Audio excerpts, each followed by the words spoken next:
Listen, I am so excited to tell you that today we are broadcasting live from Wallace Collision in the beautiful city of Bristol, Tennessee. I'm here today with John Baker. He, his father, and his brother are the owners of some dealerships here in Bristol, Tennessee and the surrounding area, and they have a collision center called Wallace Collision Center. So, John, thanks for having us. Thanks for coming today, Mike.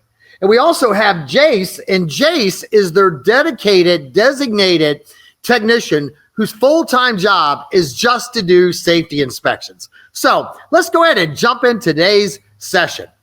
First of all, it's really important that you understand we're not here to violate any antitrust guidelines. So any labor times we talk about are strictly for seminar purposes only or educational purposes. We're not here to talk about anything with antitrust. I just want to get that out of the way.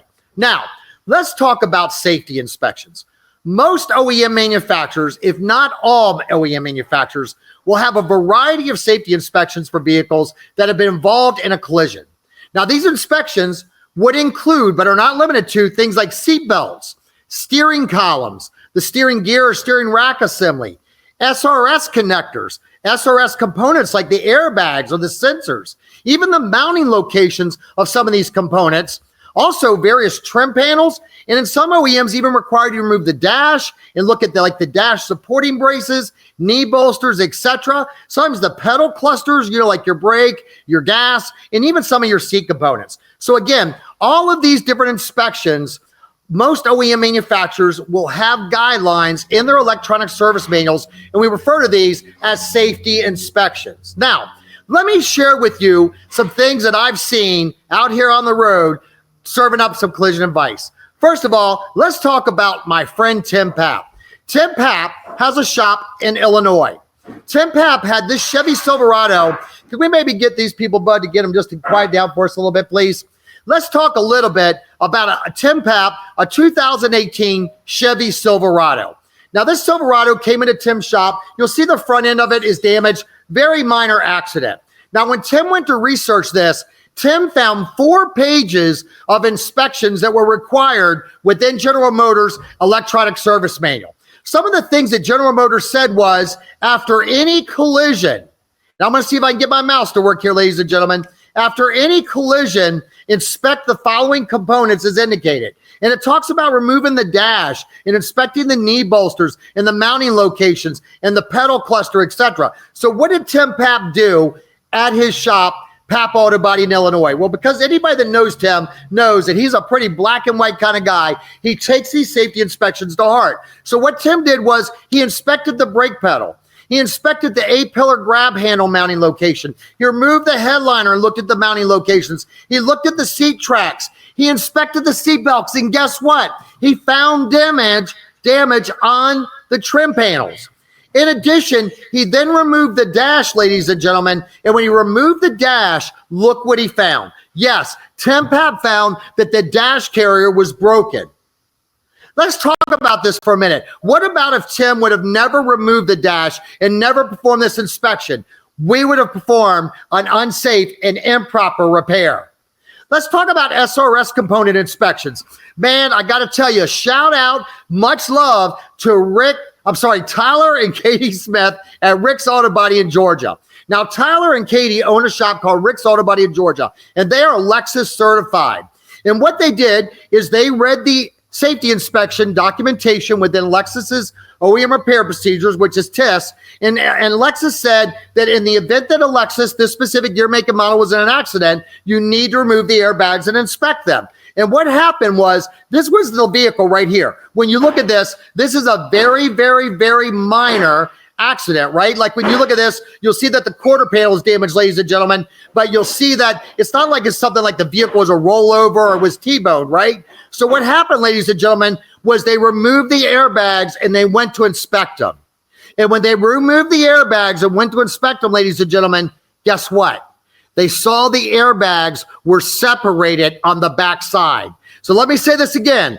On this specific year, make, and model Lexus, it said when the vehicle's in a collision, you need to actually take it and remove the airbags and inspect them. And when Rick Spotty Shop removed the airbags, these are actual photos, they found that the airbags were separated on the back side. Now, let me tell you what else they did. when they removed these airbags and inspected them, they also found that the brackets were bent. Now, hang out for a minute. Guess what? There were no dash warning lights and there were no DTCs. So let me say this again. There were no dash warning lights and there were no DTCs. Had they not removed these airbags to inspect them, they never would have found this. Now, let me take this a step further.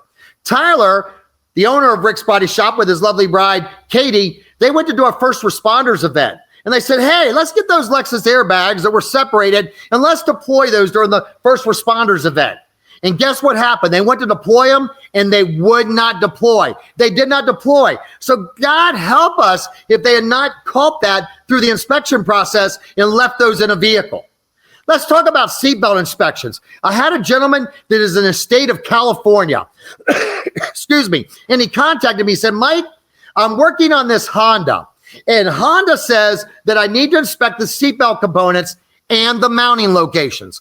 So he removed the seatbelts and he inspected the mounting locations where they actually mount at to the inner lock pillar, right? The center pillar. And if you look at this, he used a Klein angle gauge. This is a digital angle gauge. And you'll see on the left-hand side, one was at 23.7 degrees, and the one on the opposite side of the vehicle was at 38.3 degrees. What did that mean, ladies and gentlemen? It meant that the mounting location for that seatbelt on that center pillar was actually damaged. If you look at the picture on the right-hand side, you will actually see that it's actually sucked in somewhat underneath where the seatbelt mounting location is, ladies and gentlemen. If you look at it a little bit closer. Now, the funny story on this is the insurance carrier said, why don't you just put a pry bar in there and bend it back up? What? This is on an inner lock pillar, right, on a center pillar area on a Honda where the seatbelt mounts, ladies and gentlemen. This component needed to be replaced. But it had that gentleman in California never removed the trim and inspected the mounting locations, he never would have known that. Now, I will tell you, let me give you some more examples. Concourse Auto Body, Reno, Nevada. Shout out to Brian Fall and his team, right? They had a Lexus where the wind caught the door and jerked the door open. Well, what happened was it damaged the center pillar and the doorpost. So what they did is they removed the airbags to inspect them. And guess what? Found the airbags were actually separated on the back side. Let's talk about Andrew at Red Nolan, which is a dealership shop out in Colorado. They had a Subaru that come in, and the Subaru was hitting the rear end. They removed the steering column and they measured it, and the steering column was longer than the measurements in the electronic service manual.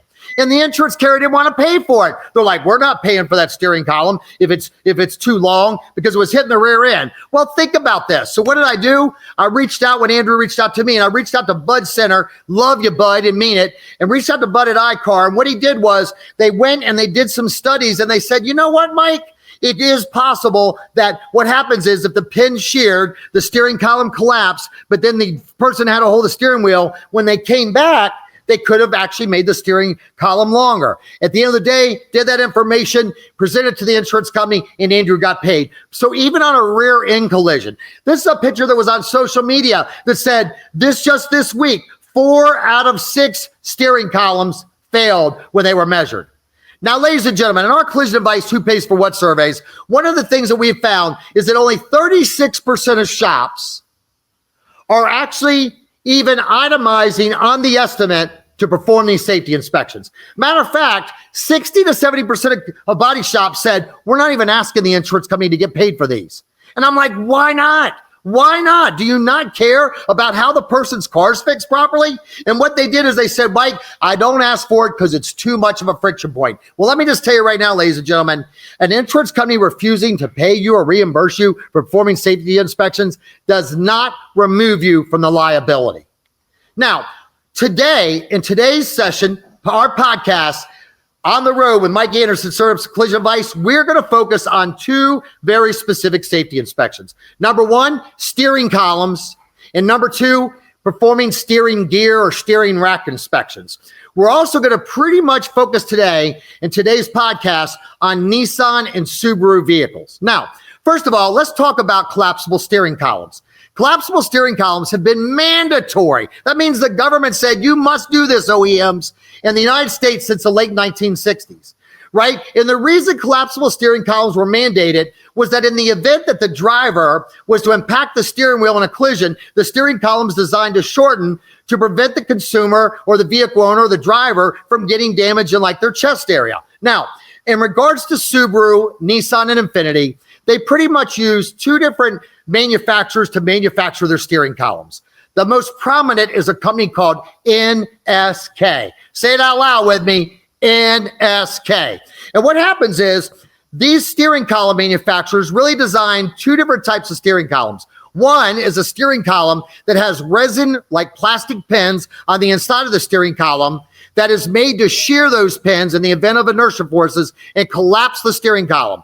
The second one has a collar, a metal collar that attaches the upper and lower portions of the steering column, and that collar is also designed to compress, right?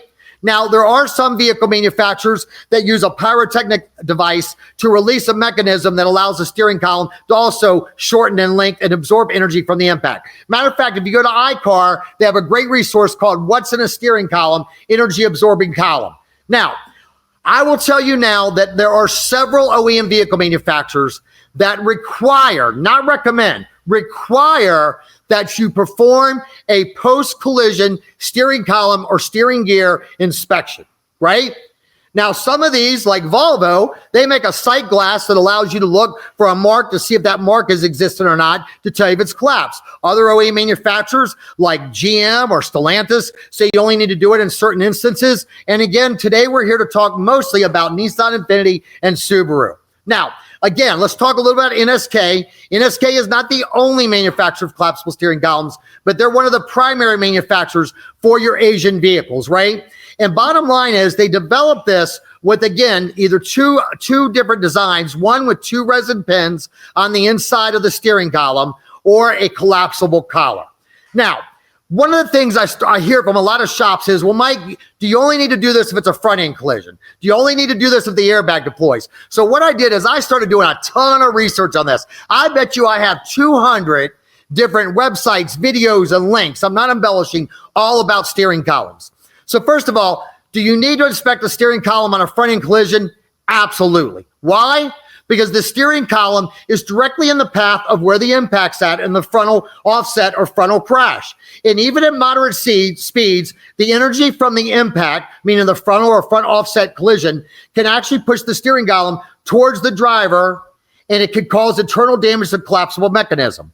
Rear-end collisions, absolutely, especially at higher speeds. Why? Because the force of the rear-end impact can push the driver forward, causing their body to hit the steering wheel, and you want that to collapse. And I've even seen instances where it actually caused the steering column, some of the components of the steering column, to crack, and even in some instances bend the column. Let's talk about side impacts. Yes, you need to measure a steering column and a side impact. Why is that? Because a side impact can shift the steering shaft, the steering gear assembly, or any of the linkage, and affect the steering responsiveness, which is really critical today when we're looking at a lot of electronic steering systems, right? And I've even seen, again, examples where the vehicle got hit on the side. If the impact was severe enough, the twisting of the vehicle and the inertia forces could, again, damage the column. And obviously, we know if a vehicle's in a rollover, you better do it, right? Obviously, you need to inspect the steering column anytime the airbag deploys or anytime that you have damage to the suspension or steering components. And again, this PowerPoint will make it available to you if you want it. Now, I'm not going to go into the electronic service manual in the essence of time and show you step by step how to pull the procedures. But you'll see right here is a screenshot on a Nissan Ariya that absolutely says that the steering column needs to be inspected. Right? If I look at Subaru, this is a screenshot from Subaru's STIS that absolutely says that this steering gear assembly needs to be inspected, as well as the steering column. So again, some vehicle manufacturers, just steering column has to be inspected. Some vehicle manufacturers, steering column and the steering gear assembly. Now, with that said, we're going to go live and we're going to talk a little bit to John Baker and his designated safety inspection technician, Jace. So, John, yes. First of all, thanks for hosting us today. Yeah, thank you for being here. Yep. My first question for you, John, is what made you really, what put safety inspections on the map with you? And really what made you guys to say, look, we're going to have a full-time guy that's doing this. And what made you decide to take these safety inspections seriously? Well, the first time that I met you, you actually were doing a training for Nissan in Atlanta. And you brought up the steering columns needed to be removed and inspected in a collision. And shortly after that training, we had a Subaru audit, and the auditor approached me about the post-collision inspection procedures. So at that point in time, it made me realize that at that time, we weren't repairing cars correctly because we weren't performing the procedure. So you heard about it at a seminar I did, and then Wadsworth, which does the third-party inspections for Subaru, came in and wanted to audit you to see if you were doing it. Is that correct? Correct. And that kind of put it on your radar. Right. Okay, so what did you do after that? Once you learned about it, what did you do? If you've got people that are watching the podcast today and after the fact, and they say, look, I want to do this, what made you buy into this? I think it's part of our culture, and also we want to repair cars correctly.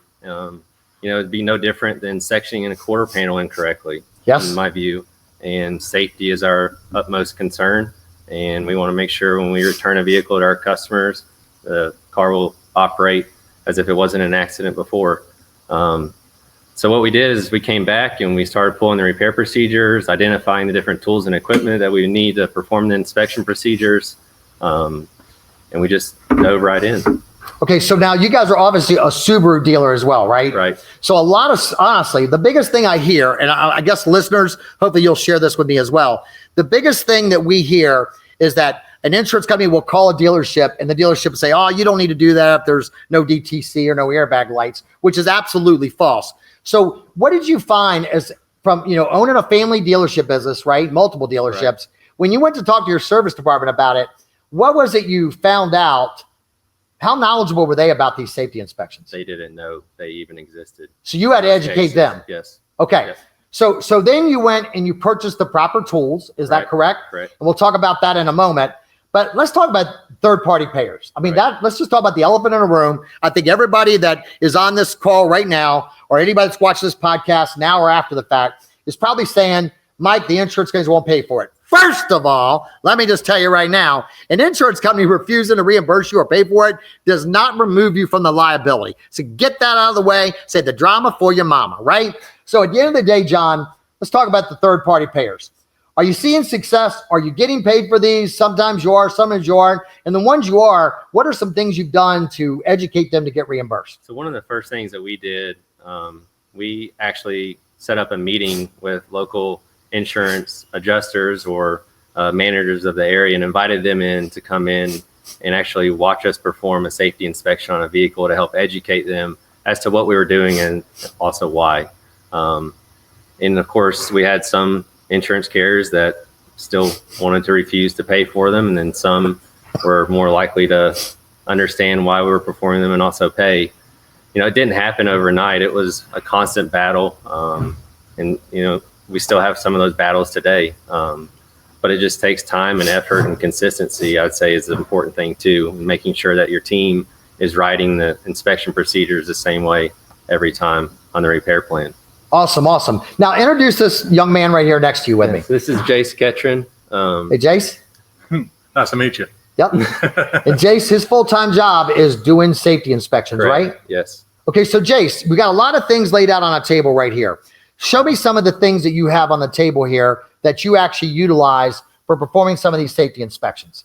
Well, before I start any type of safety inspections, what I like to do, I have created a little pre-inspection checklist. This will identify any type of damage that is within inside of the vehicle before actually performing these safety inspections, because the customer will likely know exactly what types of scratches they got, what types of lights are out inside the vehicle, more than they know about their exteriors. So this list will help identify exactly what type of components are damaged inside the vehicle that is not related to the inspections. It's more just, is the radio scratch, is the cluster scratch, so on and so forth. That's exactly what this checklist is going to be. Now, I also do have an inspection checklist. This inspection checklist will have majority of your items that you will be inspecting on every single vehicle, from your Nissans to your Lexus to your Subarus, so on and so forth.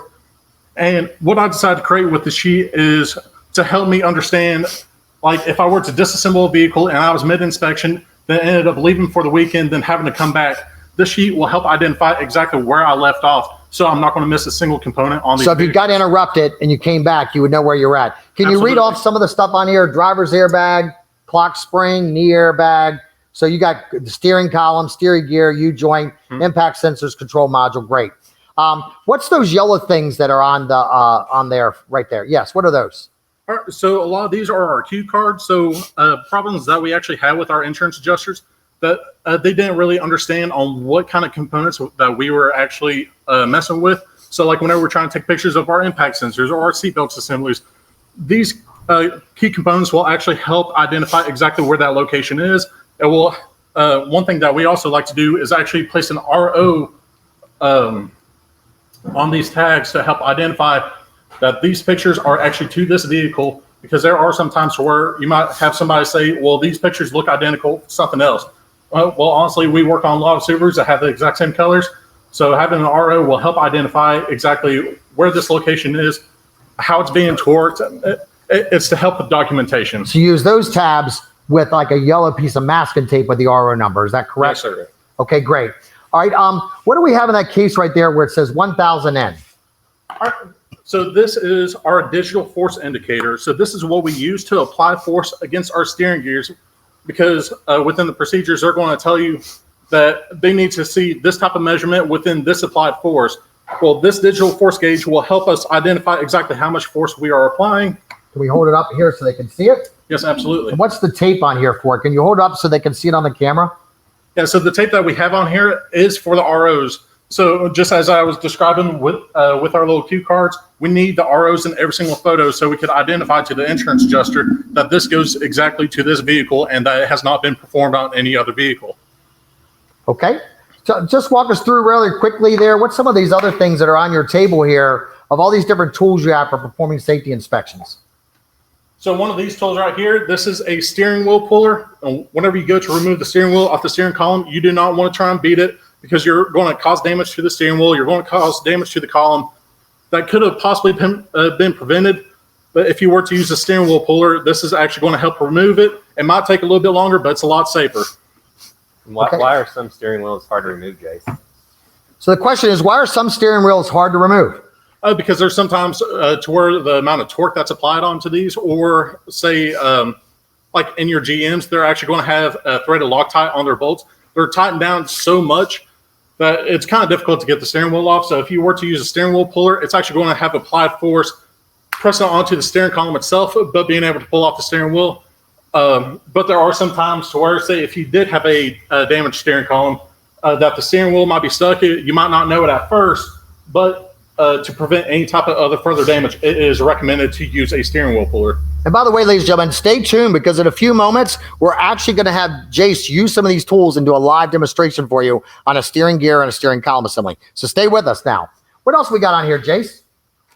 So a lot of this stuff on here is one-time use components. So like with Subaru, they're going to require you to replace your steering gear bolts. Now, I got two different types of bolts here. This one's a grade 9 bolt, and this one is a grade 10 bolt. You got to make sure that you're replacing these parts with the exact same components. And by the way, if you're in Subaru's STIS, they identify all their one-time use parts with the symbol of a star. So if you're in Subaru's electronic service manual, STIS, you'll see a symbol of a star, which tells you it's a one-time use. Nissan and Infiniti use a black dot with a white X, and that's how you identify one-time use parts. One thing that we absolutely recommend is try and stock up on these one-time use parts, because you never want the customer to be waiting on a vehicle. Just in case if these parts are on national back order, you're going to have the customer upset because you're taking forever to reassemble this vehicle. So it's very well recommended to keep these one-time use parts in stock, because we know that we're going to always be replacing these. Okay, so Jace, let's move over here to this cart behind you. You got a lot of things behind here, because I asked Jace, I said, Jace, as you find damaged components, will you save some of these components for me so people know we really do find things damaged with safety inspection? So real quickly, in like a minute or two, just share some stories of some of the things you found, Jace. So like this seatbelt assembly, this is a left front seatbelt assembly that came out of a Subaru. So there are some times to where you might have a component to where they actually have holes punctured through them, or sometimes you might have a seatbelt assembly that might end up being stretched in a collision. It doesn't matter if it's a forward collision, rear end collision, or a side collision. These seatbelts are meant to stretch, and whenever they get stretched, they are meant to be replaced. So let's see. So I got a seatbelt component right here that was replaced because there was a hole that was punctured right through the center of the seatbelt assembly. Now, that could have been prior damage, or it could have been caused in the collision. but it still doesn't matter. This is damage, and this will hurt somebody in the future if you were to release them. Some other components I have on here is stuff like... Let's look at the seat frame. So this seat frame came out of a Toyota Highlander that was in a rear-end collision. So whenever I was moving around the seat belt, or whenever I was moving back the seat back frame, during my pre-inspection checklist, I heard an awful noise. It's kind of like a grinding noise. I couldn't really identify what it was. So whenever I took the seat on out, I inspected through all the welds, I inspected all the brackets. I could not find any kind of damage until I installed the seat and I twisted the frame, and now that noise was no longer there. So that meant that this seat frame had actually twisted in the collision while it was a rear-end collision. So it's a left front driver's seat, but it was a rear-end collision. So you will find other kinds of damage up more front of the vehicle than you do behind the vehicle. All right, what do we got on the bottom shelf there, Jace? So some of the stuff that we have down here is Subaru steering gears. So these steering gears had actually failed their safety inspections. This one specifically had failed because... Can you pick it up? Yeah. The input shaft on the steering gear was actually fitted too loose. If I remember correctly, all that it was a quarter panel replacement in this vehicle. But the input shaft of this was too loose. Subaru tells you that if it is damaged, it needs to be replaced. All right, so let's move over to some of your demonstrations here, Jace. And let's talk a little bit about this right here is a steering gear assembly, correct? Yes, and walk us through what type of inspection process you're going to do on this. Can you do that? Yeah. So on this steering gear assembly itself, what Subaru is going to require me to do is measure my sliding resistance from left to right and make sure that is within a 20% difference between each other. You're going to want to measure the in play by applying directional force with your digital force gauge of your lateral direction, or of your lateral and your directional measurements. Then other components that they want you to measure is stuff like your input shaft.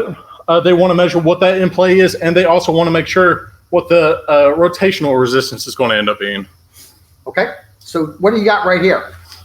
So currently what I have set up is I have a little magnetic stand that is holding my dial indicator. So my dial indicator is what I'm going to be using to measure what the end shaft play is going to be and what the input shaft play is going to end up being.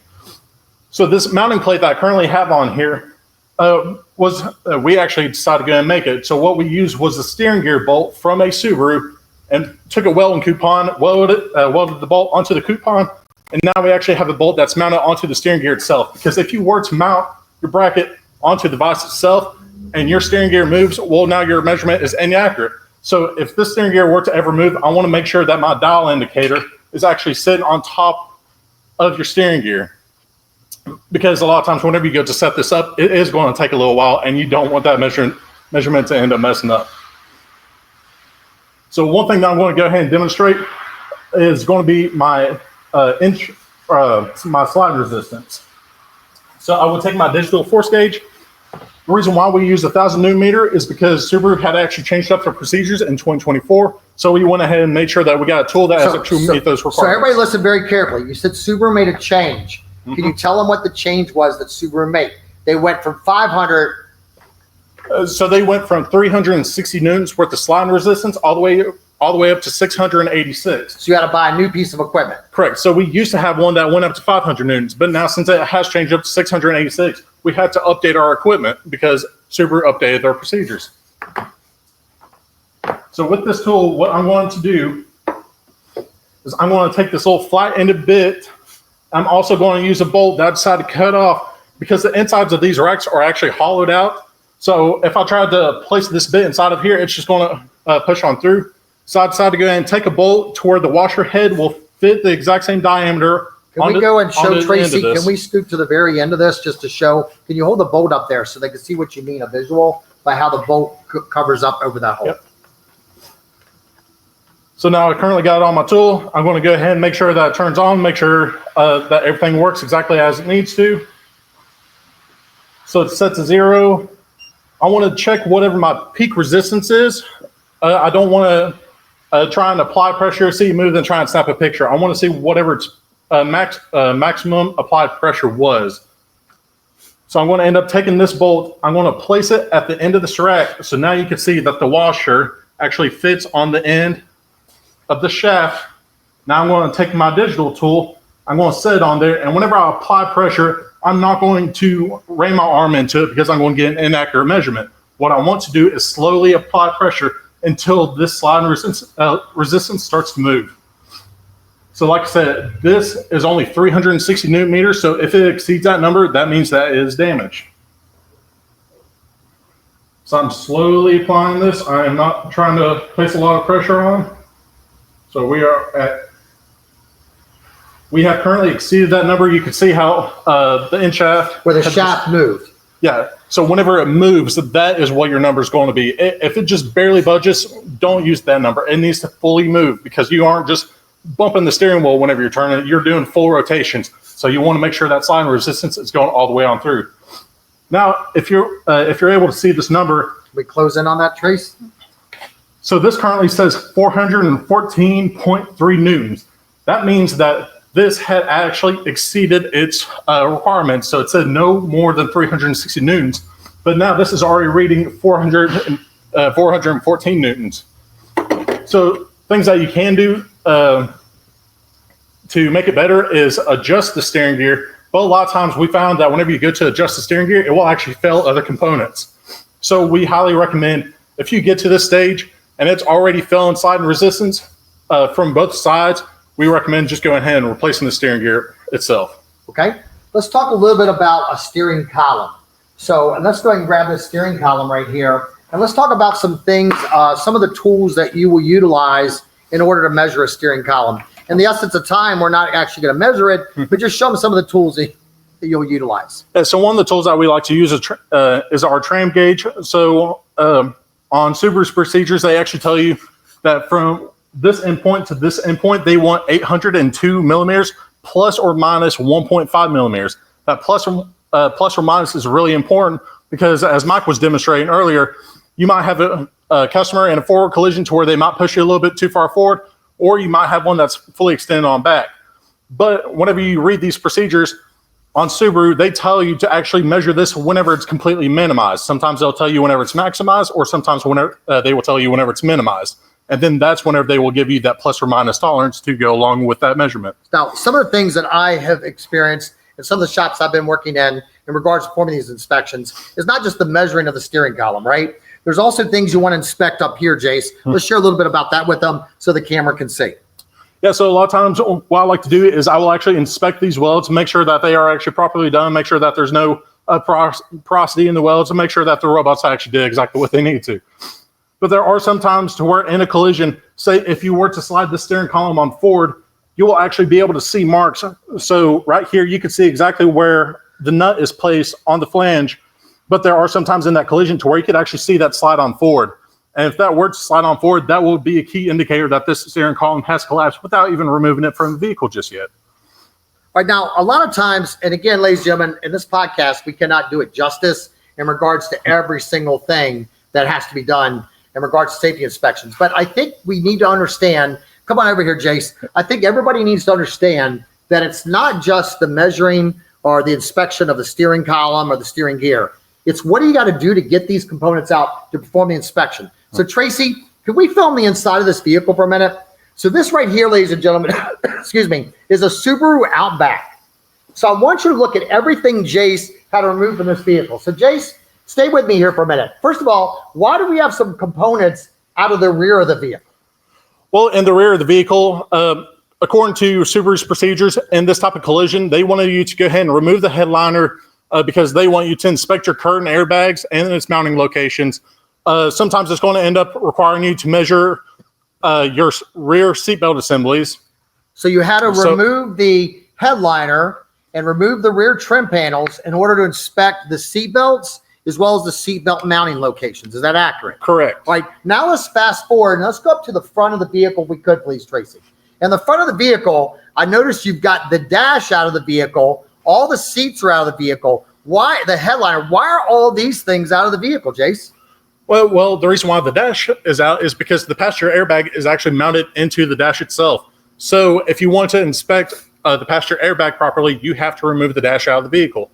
Now, say the reason why the seats were removed is because you need to make sure that your side airbags are mounted properly.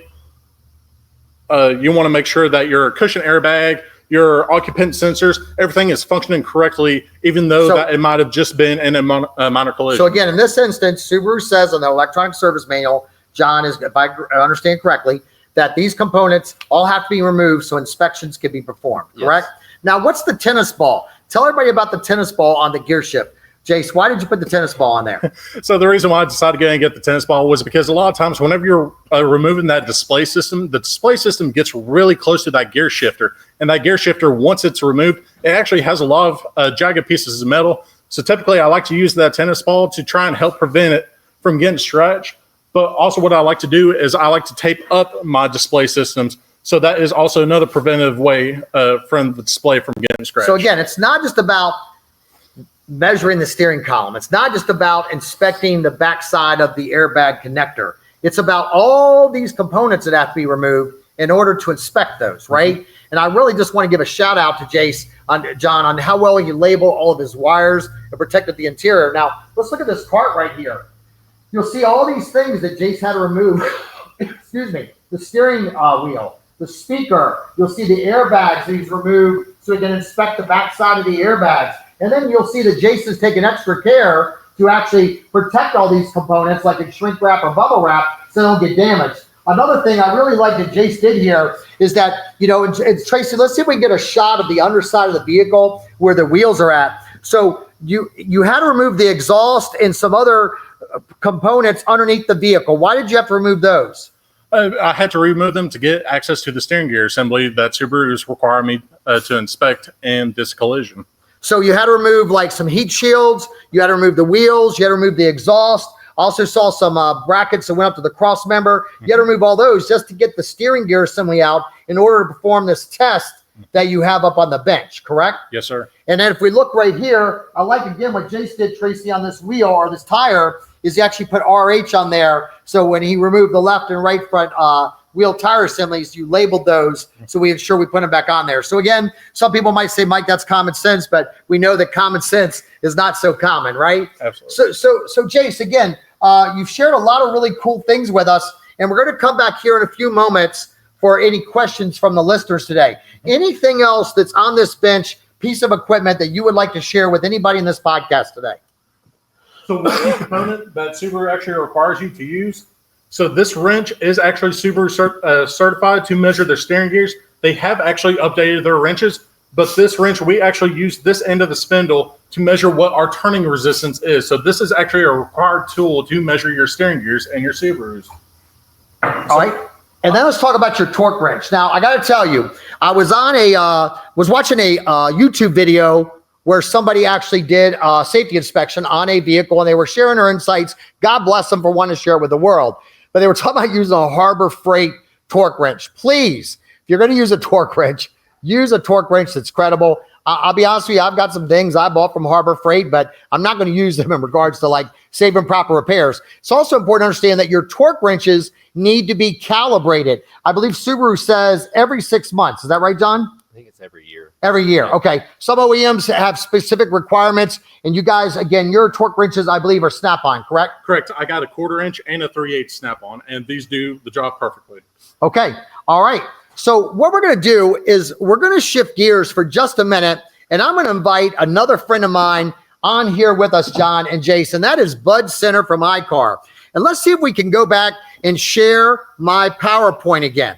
So Bud Center, thanks for joining us today. You came all the way in for 10 minutes on a podcast, so thank you so much. Anything for you, Mike. Well, I appreciate you, brother. So first of all, iCar has a lot of resources available. Let's back up a minute, right? So in the middle of COVID, I went to Bud and I said, Bud, these insurance carriers, God bless them, but they don't want to pay for these safety inspections. And Bud said, Mike, I'm not hearing anything about it. I said, Bud, I'm telling you it's a problem. So Bud said, you know what, Mike, we're going to put together a virtual summit so anybody shop that's having a problem or insurance companies can get on this summit virtually and talk about it.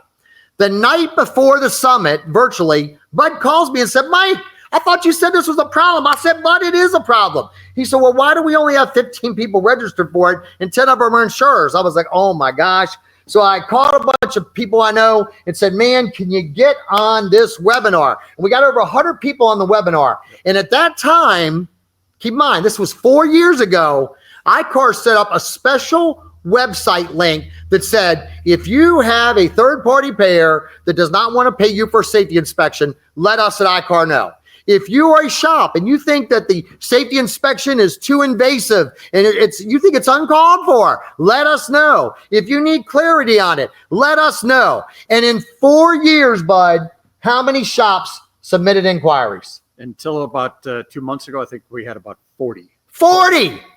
40, ladies and gentlemen, listen, either everybody's doing it and not having no issues, or y'all aren't doing them. Because if you were, you should be letting iCar know if you're getting, you need clarity on this or getting friction or whatever. So what I did is I said, you know what, we got to go back to the drawing board on this. So one of the things that iCar has is in November of 2024, just a few short months ago, iCar held a virtual repairs realm, and it was where it was live, and you also recorded, people could watch it, and I believe you had Subaru on there. You had BMW and you had Volvo. Is that correct? Correct. And can you tell little people about that? And you'll see it in my PowerPoint right now that's being shared with everybody. You'll see in my PowerPoint that this is and it looks like what's showing up over there is not what's showing up on my screen. But let's just go back here a little bit. And let's go back 1 second if we could. But if you look right here, it says iCar Repairs Room. I'm sorry about the issues. The PowerPoint's catching us up with us over there. So let me give it 1 minute. Looks like there's a delay. All right, Bud. So let's talk about this iCar Repairs Realm. My apologies to everybody. Our second podcast, we're still working through these technical issues. So the Repairs Realm is something that we do the last Wednesday of every month, noon central. And after all the conversations we've had, and we've done many presentations and broadcast together talking about the importance of this, we said, you know what, we're going to get some OEMs involved in the conversation and have them help explain why these are so critical. So we brought in a few OEMs, and you can see we had Jeff Poole and Scott Van Hooley were the two guests that are the two hosts of that event. And we talked to OEMs about the why behind the safety inspections and looking at these steering columns and what are we looking for and why. So it was just bringing the OEMs into the conversation to help everyone. And what they said in this was these inspections need to be performed. Is that correct? 100%, yes. So then what I did is I went to iCar's website. And ladies and gentlemen, when I went to their website this morning, and what I did is I said, let me just go to the search feature on iCar's website, and let me just search steering columns. And it looks like there's a little bit of lag between my PowerPoint and what's showing up here. But what I did is I did a search, and as you look at this video, which hopefully will start to scroll on the main screen here in just a moment, I found like over 30 resources on iCar's website about position statements and videos and all kinds of technical documents that reinforces the need for this to be done. But ladies and gentlemen, what I really want to share with you is that today, Bud, you've got some really exciting news to share with all the listeners today. Is that correct? Well, the big thing is that, we heard from a number of people that the link that we had to submit the information, and it's yes, if you're having a problem getting paid for it, that's one thing. That's just part of it. We've been meeting with OEMs as part of what we call our OEM Tech Council, and we've been talking about these safety inspections, and their feedback is, get us the data. Help us understand what is the issue, what is the concern, what are the challenges. So we created this site. And can we go back real quickly and share the PowerPoint? Looks like we quit sharing it. It's back. All right, it's back. Thank you. So one of the things that we heard recently was the link to submit this information is too hard to find. You had to go into the SRS inspection and then click safety inspection and pull the form up. As a result of that feedback, now you can go right to that RTS site, and it's right on the homepage. You can click the button, goes right to the form to submit these inquiries and let us know what type of challenges are you having. So listen, number one, if you're an insurance carrier and you think these things aren't necessary, submit an inquiry to iCar's website. If you're a shop and you think these procedures are too invasive and not necessary, or you think there needs to be clarity around what type of accident or incident needs to be done, submit your inquiry to iCar. If you're a shop and you're finding that a carrier won't pay you for it, feels it's not necessary, submit it to this iCar website. As a matter of fact, if you pull your phones out, you take a picture of this QR code, it'll actually take you directly to where you submit an inquiry. But ladies and gentlemen, I'm here challenging the industry that we need to step up our game in regards to safety inspections. Not performing them is not an option. An insurance carrier refusing you to pay for it does not remove you from the liability. So ladies and gentlemen, what we must do is we must start, and I'm asking you, blow up iCar's website. Blow it up. Bud, you heard me say it. Not like blow up. I didn't say blow up iCar. That ain't what I said. What I said was blow up iCar's website, right, with inquiries So we as an industry can come to a consensus on this. Now, Bud, let me ask you a question. What would the negative consequences be if a shop did not identify a steering column or steering gear assembly that was damaged from an accident? What could happen to the consumer if that vehicle was in an accident again? Really, there's so many different things that could happen, right? You could have a steering column that fails. You could have, we were talking about this in one of the inspections that was done here before, where the resistance on that slide resistance was off. And with these newer vehicles with electronic steering, it's using an electronic device to bring it back to center. So if you've got too much resistance, what happens now? Does it go back to center? Does the customer just crash? There's so many things that could happen if you're not following these OEM procedures. Now let's go back to the Subaru that came from Andrew at Red Nolan. Shout out to Andrew at Red Nolan's. Here's some love for you, baby. Now, he had a carrier that, and this is not about bashing insurance carriers. Please don't take it that way. There's carriers that want to pay for safety inspections, some that do not. I'm just here to talk about how do we find resolution. But in his instance, he said, Mike, the steering column is longer than the measurements in the electronic service manual. And I know the insurance carrier was like, how's that possible?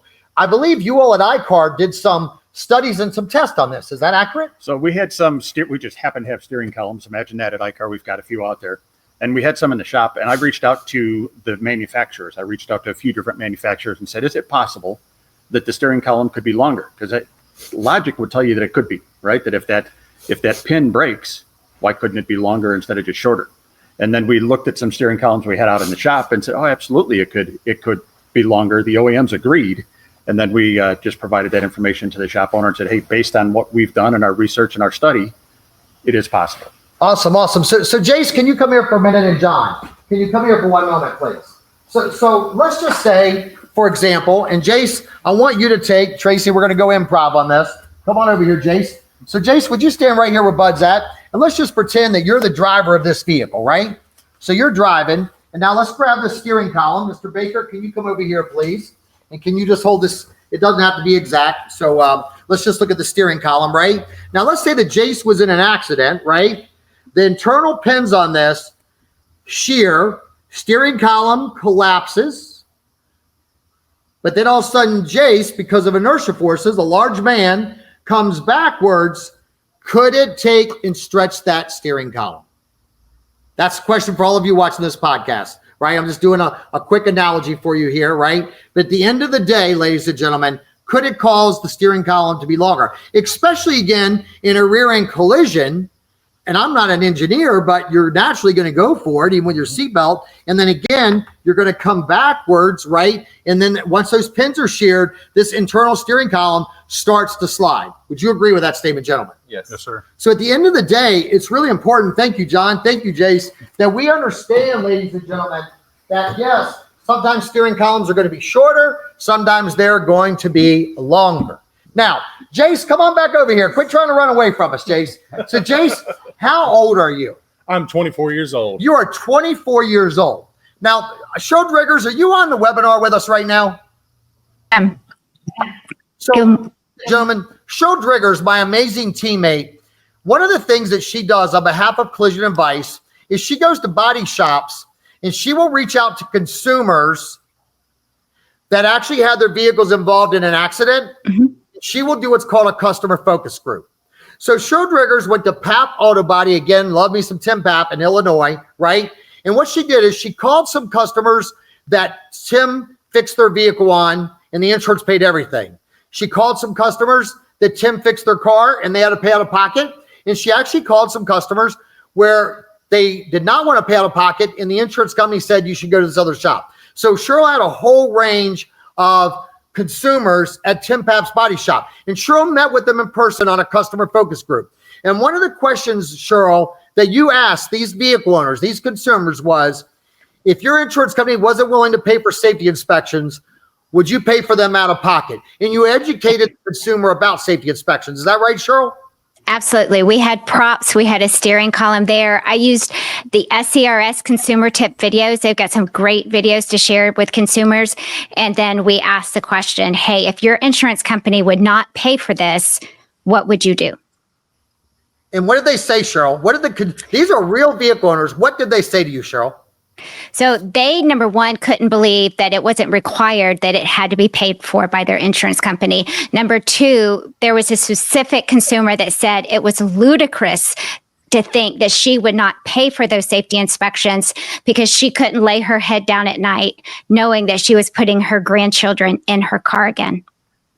So, ladies and gentlemen, listen, when we educate, a lot of you shops are like, well, what happens if a third-party payer doesn't want to pay for this? What do?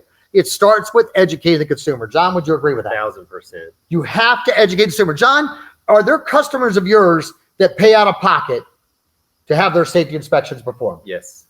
100%. Yes. And it's all about educating them, right? Correct. So, Sheryl, do you have anything else that you'd like to add about that customer focus group or how the consumer perceived these safety inspections, right? Like they thought it should be a law, right? When we educated consumers about seatbelt inspections, steering columns, steering rack, seats, the consumer said there should be a law about this. Am I right, Sheryl? Absolutely. And that's a key, educating your consumer, because they don't know, right? We do this every day. They don't. And so making sure that our front end team can articulate well to our customers the importance of these safety inspections. And like you asked, Bud, the implications of not doing them. 100%. Now, Sheryl, I know recently that we brought over 200 body shops to tour John Baker's shop. So just, we at Collision Advice, we have a lot of private clients. And what we did is we brought them here to spend about a half a day with Jace and John, understanding how they implemented this designated, dedicated safety inspection process. And a lot of people, Sheryl, said, how do we find a Jace? Because how old are you again? Yes. I'm 24 years old. Damn, they feed them and make them big down here, John. At the end of the day, 24 years old. This boy is big, let me tell you. But Sheryl, one of the things you did was you did like a disc assessment on Jace to find out like what makes up Jace's personality. Is that accurate? Absolutely. So on coaching calls after that Spartan meeting, our Spartans were asking, how do I find a Jace? How do I find someone who would be right for this position? Because they didn't have this position.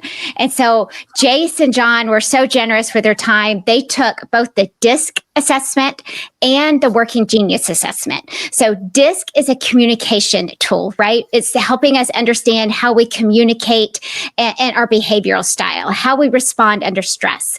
The Working Genius assessment is assessing our productivity tools and what are we a genius at. And so Jace took this assessment and we were able to create a benchmark. So then if you have a prospective technician that's coming in, you can benchmark them against Jace, who we know is brilliant in this position. I mean, I've just spent less than an hour listening to him, and I think everyone on this podcast can agree that he is amazing at what he does, and I can see his passion. I mean, it comes through the computer, and that's what we want to benchmark for the rest of the industry to be able to hire the right person for this position. So when you did this, and Sheryl, I don't know, can we go back, please, for the people working behind the screens? We need to share my PowerPoint because that Sheryl was actually going to talk to that. So if we can go back and please share that screen. So it looks like we're a little bit of a lag, a lag on the screen. I'm looking over here. I apologize to everybody. We are really trying hard to figure out this technical stuff. We're great at fixing cars, but not so good at the audio visual stuff. And Sheryl, again, let me give it one more minute, see if it catches up here. But it said profile of an ideal safety inspection technician, Sheryl, highly detailed, systematic. Yes. Can you talk to these points a little bit and how you were able to uncover these results and how other shops could utilize this type of assessment to figure out if they have somebody like Jace within their organization that would be really good at these safety inspections? Right, absolutely. So when you're looking at the DISC assessment, again, this is communication and behavioral style. This is, how we respond in high stress situation. Jace is what is considered a precisionist. He is high in the C, which is the compliant, the conscientious, is very detail oriented, and he has a high in the S, which is very reliable and steady, and thrives in reliable situations where he is focused on processes. And so really what you see here is we have a high C and S, and then in the Working Genius, where does he thrive in his productivity? Is tenacity and enablement, right? And so where that is what we're looking for in this position. We're looking for somebody who is very detailed, right? That's what Jace is. We're looking for someone who can also be supportive of the entire team when we're talking about the repair process, because it's not just a safety technician that's important, but it's everyone working together to make sure that this car is repaired safely and properly. Okay. So what we want to do now is we want to see if we can open it up a little bit to see if any of the listeners on this podcast have any questions for Jace, for John, or for Bud, or for myself. And I know there were some people that submitted questions in advance, Sheryl. We'll save those for last. But are there any questions for, again, excuse me, Bud, Jace, or John? And I'm not sure, Tracy, how can we get those questions communicated to us? Are they going to go directly to Sheryl? Yes, ma'am. Okay. So I'm looking in the comments right now, and a lot of great comments on here. Ryan says some smoking hot stuff here. We've got someone, great stuff, Mike. Thanks for getting this out. Been fighting the fight for this for years. Safety inspections, if done right and properly, can literally save a life. Amen, amen, and amen. So another one, Mike, we'd like to get involved. Wants to connect with you when you can. They've been doing this as a sublet service. We have seen this firsthand. Every shop needs a Jace advocating for proper repair for people's vehicles. So that's what we have in the comments so far.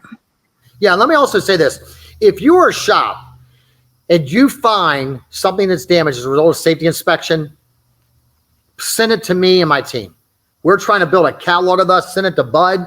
We want to build a catalog on this of all those things in there. Excuse me. So thank you all for doing that.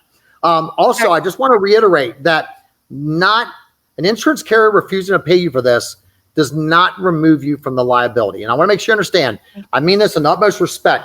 I am not trying to be anti-insurance. I just believe that as long as carriers say we're not paying for it, shops don't do it, that's not right for the consumer, and that's who I serve.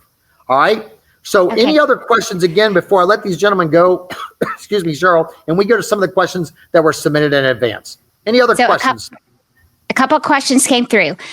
One from Ryan says, Mike, do you know if any OEMs are making it easier to inspect steering columns in the future, such as a clear screen underneath? So I can tell you, and I think Bud would vouch for this, without sharing the names of OEMs, I will tell you there are several OEMs, Bud, would you agree, that are really researching these procedures to see if there's a better way. But until we as an industry let them know that this is truly an issue, they think, why do we need to do it? We don't hear nothing about it because they're not hearing anything. So the answer would be yes. Bud, would you agree to that? 100%. The last time we met with them, it was, well, you have 40, so you have 10 a year for the last 4 years. That doesn't sound like a big problem. Yeah, and I could also tell you that last week, ICAR had their national conference, and Bud allowed me the opportunity to sit in on a meeting with other members of ICAR, and there were, I don't remember how many OEMs. Four OEMs that sat in a room, and Bud and I had their attention for an hour talking specifically about this. So the answer to that, Ryan, would be yes, and thank you for the question. What else do we have, Sheryl? Another question, Dayton says, how much time does it take on average to perform a Subaru inspection? So understand that every Subaru is going to be different. It's going to be based on the year, the make, and the model. Like Subaru has made some changes recently. Is that correct, Jace? Yes, sir. Where some things don't need to be done. Subaru's made some changes that says only inspect these things based on if it's a front end accident, a side impact, or rear end. So unfortunately, there's not a cut and dry answer on that. So let me ask this, and Sheryl, if you can look at the comment. If we at Collision Advice were to find some OEMs that would agree to work with us, and we could build like a 3 to 4 day hands-on safety inspection school, would there be of an interest in that? If so, please let us know. Reach out to Collision Advice or through the chat panel. But back to the original question, Sheryl, unfortunately, how much time does it take is going to vary, right? Because you've got the performing of like the steering gear inspection, you've got the performing of the steering column measurement. In the grand scheme of things, that probably doesn't take that much time. What takes a lot of time is the removal of the dash to get the steering column out. the removal of the center console to get the steering column out, the removal of the seats to get the steering column out, the removal of the exhaust and the cross member, whatever, to get the steering gear out. So it's really, John and Jace, would you agree with that? It's the removal of all these components that really takes a long time, not the actual inspection. Would that be an accurate statement? Absolutely. So we hope we answered your question on that. Next, Cheryl. All right. Thanks, Mike. Another question came through. How do we get insurance companies to morally do the right thing for proper repairs for customers' vehicles and not cut corners and put lives in danger? So I believe the answer to that is absolutely you have to involve the consumer, 1,000%. Now, for those of you that are Nissan and Infiniti certified, we at Collision Advice were asked to build an e-learning module that is available to every certified Nissan Infiniti Collision Center. It is on Nissan Infiniti's LMS, their learning management software, right? And at the end of the day, we built a 49 minute e-learning module just on how to perform these safety inspections for Nissan Infiniti certified shops. And you could utilize that to educate both the insurer as well as the consumer. If you're a Nissan or Infiniti certified shop, you do not have access to that, reach out to us at Collision Advice. We will help you with that. But I think it involves educating the consumer, number one. Number two, John, you mentioned, if you'll come on in here, John, you mentioned a little bit about you all actually did some like educational events for the insurance carriers. Is that accurate? That's true. Can you speak to that, please? Yeah, so we set up a time for local carriers to come in. We had cars that we were just beginning the inspections on, and also cars that we were finished with inspections on, so they could see everything that had to be performed to perform the inspection procedures. And we use that as a way to help educate the insurance carriers to why we are performing the inspections, and they could better understand everything that was involved with performing the inspections. Yeah, the other thing I will tell you is there's a gentleman by the name of Andrew that has a BMW certified shop that he manages out in California. He was actually BMW shop of the year. Shout out to you, Andrew. And what he did is he actually put a lot of props in his waiting area, his office, like he has a steering gear assembly. And he actually set up props to educate the consumer. So I think it just boils down to educating the consumer, educating the third-party payer. Obviously, if they still don't want to pay for it, you have a couple options. Option one is refuse the job, have it go somewhere else. Option two is charge the customer the difference. Option three, depending on the laws in your state, you may be able to do a right to appraisal or arbitration clause where you get a mediator or umpire involved. Absolutely, no matter what, I would submit inquiries and get ICAR involved. And you can always reach out, excuse me, to us at Collision Advice, and we'll help you as well. Cheryl, from a consumer standpoint, any advice you might want to give them, Cheryl, for how to approach and educate the consumer? Right. Well, we always want to make sure we're leading with empathy in these conversations, remembering that the customer has been through a traumatic event. We do this every day. Our customers do not. And then making sure that we are then educating them on why we need to do these safety inspections, why we need to follow the manufacturer repair guidelines to repair their vehicle, and making sure that we're meeting them where they are in their education level of what they understand about vehicles. Yeah, absolutely. And I wish whoever asked that question, I wish I could tell you there was a magic bullet, but unfortunately there's not. It's just, unfortunately right now I will be on my perspective, it is the single biggest friction point in our industry, and not doing it is not an option. Next question, Cheryl. All right. So we have a few questions that were submitted beforehand. So the first Give one me one moment. I want to say thank you to Bud. Bud, thanks for joining us today. We hope they blow up that iCar website. Not blow up iCar, blow up the iCar website. All right. Thank you for joining us. Jace, thank you, young man. Jace lost a whole day of production today, helping us to get all this set up. And we just want to say thank you. And more importantly, thank you to John Baker, Wallace Collision Center, for morally and ethically doing the right thing. John, we love you. We respect you. And please pass it on to your dad and your brother. So let you guys step out of here. And Cheryl, let's get some of those questions that were submitted in advance.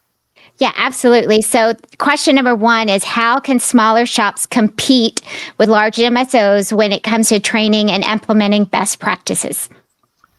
So I will tell you, I absolutely believe that smaller shops can compete with national MSOs if they focus on providing an extraordinary consumer experience. I think you have to also, I will tell you that response time matters. Tim Papp, I know I keep talking about him, man, but got a huge man crush on this dude, right? Tim Papp texted me over the weekend, and he's like, Mike, this is why you got to be available 24/7, because he actually partners with Podium, where any after hours phone calls or text messages or instant chats go right to his phone, and he captured work. Shout out to Grant and Shannon Sunday in Olathe, Kansas.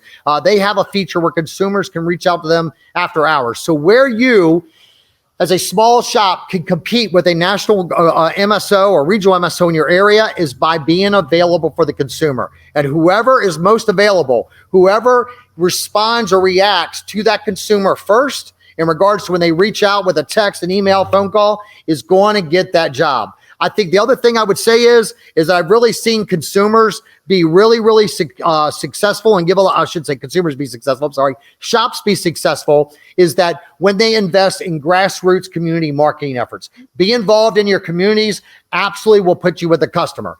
But again, don't underestimate the value of grassroots marketing. Be involved in your community, building a relationship with that consumer. Remember, in my mind, marketing and collision repair is making that consumer know who you are before they ever wreck their car. And I think there's tons of ways that you can do that. But let me just say this again, as an independent, can you compete with a national chain? Absolutely. Focus on quality customer experience, quality of the way you answer the phone, quality repairs, quality follow-up, quality of your involvement in the community. At the end of the day, not only can you compete, but you can dominate if you really build that relationship with the consumer. Next question, Sheryl. Couldn't agree more. So we had another one come in, and this is from Jack. Sorry. Go ahead. I'm sorry. So another one came in that asks, what is a Spartan? So you heard us probably talk about Spartans. So we at Collision Advice do 20 groups. A 20 group is where people that are not competitors get together on a quarterly basis, and they benchmark financials, and they compare marketing ideas, and they compare ideas on how to dominate and win in their area against other competitors. So we at Collision Advice currently do 6 Spartan 20 groups, which are, again, shops that they all have at least one OEM certification. They're all dedicated to performing safety inspections, set up and performing destructive test welds using only OEM or OEM approved scan tools. So they're shops. And listen, I'm not naive to think that everybody that's in my 20 group is doing the best perfect repairs. But what I do know is that they're in our 20 groups, at least the intent of their heart is they want to get better. So Spartans is our 20 groups, our private clients that we meet with on a quarterly basis. And we also do coaching calls with them weekly. And we're just trying to help them to be the best that they can be. And we focus on things like these safety inspections. Thanks, Sheryl. I love it. Okay, so I know we're run over. I've got a couple more questions. Another one, this one is coming in from Jensen. What's one thing that you see top performing shops doing differently? And I think this goes back to what you were talking about before of setting yourselves apart. I would say the one thing that I see shops that I believe they should be doing differently, and I see the most successful shops. So if I was to look at the shops that I feel are like the people I look up to that are the best, right? Like Michael and Kyle Bradshaw and their family at K&M Collision, right? Tim Papp, Dean Massanemi and his sons, Dan and Dean, in New Jersey, and Jerry McNee. And I could give you a list of shops that I just hold on a pedestal and I respect and I just have mad appreciation for. The one thing I will tell you they all have in common is their attitude. They never say, I can't. They always say, how can I? How can I get paid or reimbursed for doing safety inspections? Not I can't. It's their attitude. The other thing they have in common, the best shops I see, is that they treat their employees extraordinarily. They really treat their team well, whether it's benefits, time off, the way they speak to them. And they also invest in their people. They invest in sending people to training, and really they invest in culture. So that would be some of the things I said. Now, if you're talking about body shop specific things, the shops that I see that are most successful really give an extraordinary customer experience, like the way they answer the phone, the way they greet the customer, and they really get the customer educated on the front end in regards to what a safe and proper repair is. And if I was to throw out one or two other things, is that they embrace technology. They don't complain about it. They don't complain about how bad it is. They're not conspiracy theorists, but they actually embrace it and they learn to use it to their advantage. Yeah. So another question, what's one simple change a shop can make to improve safety inspections? I would say, start out with just seat belts. Start out educating yourself just on seatbelt inspection. Just start with that, right? Like I was writing a repair plan on a Volkswagen the other day, and it actually said I had to do like 5 different test drives with braking conditions. And I actually had to use like a digital angle gauge like this in order, bear with me 1 second, Tracy. Let me get a seatbelt here, just to kind of use as an example. And I'm not going to do this perfectly, but it's all about taking a seatbelt and then using a digital gauge so that when you did the retractor, you're doing that test at a very specific angle. And then it also wanted you to do that test at certain speeds and braking conditions. So I would say start number 1 with just seatbelts. Start with that first. The second thing I would do is I would then move to SRS components, SRS sensors, SRS airbags, the wirings, the squibs, etc. Also understand very clearly that seatbelt, you cannot rely on DTCs or dash warning lights. So I would start out by educating myself one component or system at a time, right? Start out with seatbelts, then maybe move to SRS components. From there, maybe I'd move to steering columns. From there, I move to steering gears and things of that nature. All right, a couple more. With the increasing reliance and incorporation of AI, will we see that in cars, and how can we use AI to aid in safety? So I got to tell you, I play with AI a lot. I think there's a place that it absolutely has in our industry. Like I'll give you an example, right? I took 2 estimates and I copied and pasted the data into, so I use ChatGPT, but also use another AI that's called Perplexity. It's a lot deeper. And then there's another AI feature tool that I like. It's called Claude, Claude. And what I did is I took 2 estimates put in there, and it actually figured out all the differences for me in like 7 seconds and gave me a summary of it, right? So I think there's things we can utilize AI for to help us to, just to work smarter, not harder. But your question is specifically, how is AI work with safety inspection? So there's one OEM, I cannot say their name, I will say they're an Asian manufacturer. And what they are doing is they are looking at incorporating AI into their OEM repair procedures. So think about it like Apple iTunes. People that listen to this song also like this song. People that watch this movie also like this movie. So I can tell you, absolutely, there's one Asian manufacturer that I know of, and they're looking at incorporating AI where it would actually give you suggestions. Like people that looked up this procedure also looked at this procedure. So I'm really excited about the future AI. I think AI also is like nuclear weapons, right? If it's in our hands, it's good. If it's in Russia's, it's probably not. The other thing I would say is if you're going to use any AI, also make sure you protect consumer, names or whatever. Like when I took those estimates, I made sure that I got rid of all the customers' names and claim numbers and stuff. But back to AI, I do know for a fact there's one OEM that's working on utilizing AI to make suggestions to you. I also know there's a couple other manufacturers that are looking to, right now, one-time use parts are only identified in the electronic service manuals, not the electronic parts catalogs. And they're looking to use AI to kind of bridge that gap. So it's also in the parts catalogs. So I hope that helps as well. I love it. Mike, one last question, and it is, how do I communicate more effectively with my teammates? So how do you communicate with your teammates? So I will tell you, there is a book that I read that I really loved. It was called The 5 Love Languages. And then what happened was that same author, Dr. Paul White, wrote a book called The 5 Languages of Appreciation in the Workplace. And this is a great question because, believe it or not, Sheryl Driggers, my awesome co-host, she actually, at Collision Advice, we actually retained the services of Dr. Paul White, who wrote this book, to come in and work with our team to help people know how to make people feel appreciated. And so what happened is Dr. Paul White actually has approved Sheryl to talk about how to make people feel appreciated in the workplace and understand everybody has a different appreciation language. And he's agreed to be on one of our future podcasts. So Sheryl, I'm going to shift that question back to you, and I'm going to let you ask that question while I get something teed up on my laptop. If we can also share the screen of my PowerPoint for a moment. Sheryl, go ahead. Answer that question. So I think the easiest way to answer that question to how to communicate more effectively with your teammates or anyone is to really stay curious. Right. Mike mentioned the 5 appreciations of the workplace. When we are really staying curious with our teammates or with the people that we interact with day in and day out, number one, we're making them feel valued and heard because we're making sure that we're listening to understand. We are wanting to make sure that they feel appreciated. And so not necessarily in the way that we feel appreciated, but the more that we can stay curious and get to know them on the level of where we can understand their appreciation language, then we can make sure we're communicating and showing our appreciation to them in that way. Thank you so much for that, Sheryl. So listen, ladies and gentlemen, we went over a little bit today. We're going to wrap this up. So please write this down. Our next podcast is going to be live on the road with Mike Anderson in Minneapolis, Minnesota on April 7th. Check it out. We have 3 consumers who had bad repair experiences at body shops.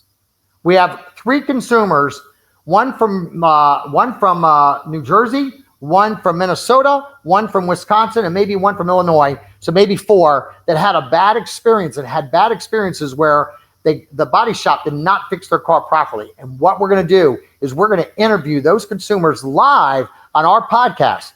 Not only that, but guess what else we're going to do on our podcast? We're going to allow you to ask those consumers questions about things like safety inspections, OEM versus aftermarket parts. And we're going to hear directly from 3 to 4 consumers that had a bad experience. And that is on Monday, April 7th at 4 p.m. Eastern. So listen, this is Mike Anderson. I want to give a shout out to Jace, John Baker, and Bud Center from my car, as well as my awesome teammates, Sheryl Driggers and Tracy Dombrowski, who's behind the scenes. Listen, we're still trying to figure out this IT stuff. So thank you. And I apologize to you for the issues, but please, we want to hear back from you. Are you getting value from this? If you're not, hey, we're going to just quit doing it. We can find, we want to only do it if it gives you value. But listen, we love you. We appreciate you. And we'll see you again on Monday, April 7th. This is Mike Anderson on the road with Collision Advice. We'll see you soon.